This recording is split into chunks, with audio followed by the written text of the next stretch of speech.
जय जगन्नाथ। आसंता सोमवार जून मास 23 तारिख मु आसुछि रेमुणा नुआगाँ बालेश्वर। आपण मैंने जानी दीर्घ 8 वर्ष है मोर रेमुणा नुआगाँ दैवी चिकित्सा हो प्रत्येक कैंप्रे शह शह संख्यार रोगी मानकर भिड़ हुए। जदि आपण मानकर किसी तंत्र मंत्र भूत पेत रोग व्याधि मानसिक अशांति अच्छी आसतु देखा करंतु रेमुणा नुआगाँ बालेश्वर। आपण मैंने जदि भद्रक आसुँच रेमुणा गोलेई टपिबार 3 किलोमीटर पर जलेश्वर रास्तार पड़ो। जदि आप जलेश्वर किंबा बारिपदर आसुँच बुढ़ा बड़ंग नदी टपिबार किछि बाट पर बाँ पटे देखिए केतोड़े मंदिर अच्छी से हूँ शालबणी नुआगाँ। से ही जगार प्रत्येक मासर 2 थर सोमवार सोमवार आमर दैवी चिकित्सा हुए।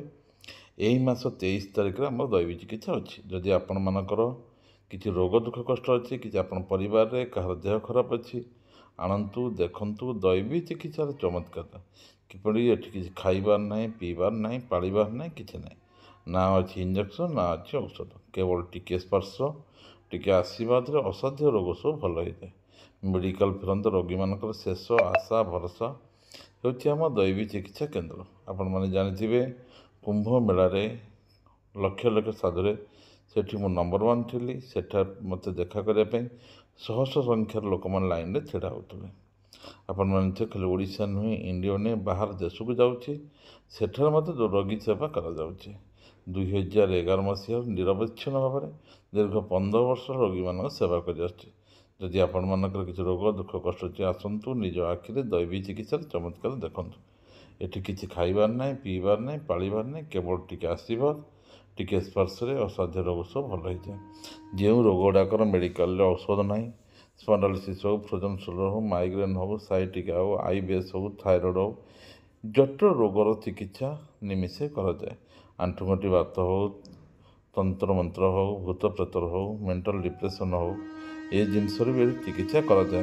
थे आसतु निज आखिरे दैवी चिकित्सार चमत्कार तो देखु। आसंता सोमवार मु आसुछि रेमुणा नुआगाँ बालेश्वर जून मास 23 तारिख आसंता सोमवार। दयाकोरी भिडियोटी आपण मैंने शेयर करूँ। आपण मैंने भिडियो देखि आपण अशेष धन्यवाद। थे आसतु निज आखिरे दैवी चिकित्सार चमत्कार तो देखु किपरि बड़ बड़ रोग सब निमिषक भल हो जाए। आप निज अनुभव करूँ देखु। दयाकोरी भिडियोटी शेयर करूँ। प्रभु जगन्नाथ करुणा करूँ कृपा करूँ। जय